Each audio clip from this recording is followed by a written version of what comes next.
ඉත් දාලා යනවා නම් ඇත්තටම ආදරය කරන්නේ නෑ අපිට. අනිවාර්යෙන්. එහෙම දාලා යන්න බෑ.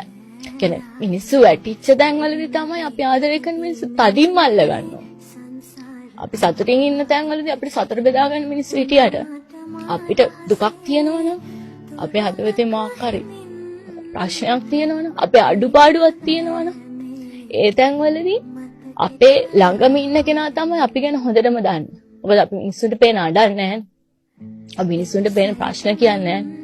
අපි මිනිස්සුන්ට පේන මේ අපේ අඩුපාඩු කියන්නේ නැහැ. ඒක දන්නේ අපේ පාර්ට්නර්.